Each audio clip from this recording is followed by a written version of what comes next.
Assalomu alaykum aziz yurtdoshlar, hurmatli aziz obunachilar. Bugun sizlar bilan biz ko'proq uyqusizlik kasali sababchilari nima va buni qanday davolash mumkin degan savollarga javob bermoqchiman. Uyqusizlik ko'pchilik depressiyadan keyin kelib chiqadi. Tushkunlik kayfiyatiga ko'p tushgan odamda hamda qoni kamaygan odamlarda ichki buzilishlar oqibatida kelib chiqadigan kasallik hisoblanadi.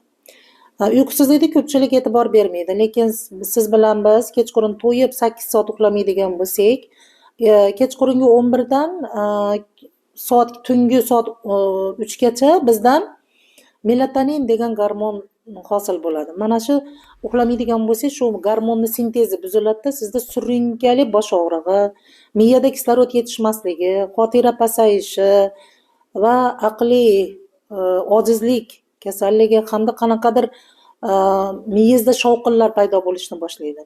Agar biz melatonin gormoni butun organizm dam oldiradigan gormon agar yaxshi bizda ishlab chiqarilmaydigan bo'lsa, doimiy ravishda siz shikoyatda yurasiz. Chunki ham organizmdagi jarayonlar bir-biriga bog'liq. Mana ko'pchilikda shu yaxshi uxlamasligi oqibatida triptofan degan gormonini sintezlanishi buziladi. Depressiya, tushkunlik, vahima kasali, mana o'lib qolaman yoki manaqa bo'lib qolaman yoki chuqurga tushib ketyapman, yotdim deguncha yoki tushimda qora narsalar bosyapti meni degan vahimalar uyg'onadi. Xuddi mana shuni oldini olish maqsadida hamda uni davolash maqsadida men sizlarga tavsiya qilmoqchi bo'lgan mahsulotlar bor. Bu mahsulotlar antidepressant, ya'ni ham uyqu chaqiradi, ham tushkunlikdan chiqaradigan mahsulot bu. Antidepressivniy chayim bor, fitochoy. Bir paketdan 2 mahal ovqatdan oldin ichiladi bu. Ovqatdan yarim soat oldin 200 gram dog' suvga damlab, ho'plab ichiladi.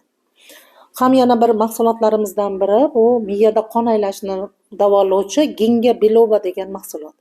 Tarkibida ginga bilobani eshitishi bilan bu ko'pchilik mutaxassislar biladi, bu miyadagi ichki hada mayda kapillyar qon tomiridagi qonlarni ham aylantirishga juda katta samarali vosita hisoblanadi. Demak, qon aylashni boshladimi, miyangiz har bir hujayralari oziqlanishda boshladimi, sizda tushkunlik kayfiyati ham yo'qoladi, uyqusizlik ham bartaraf bo'ladi.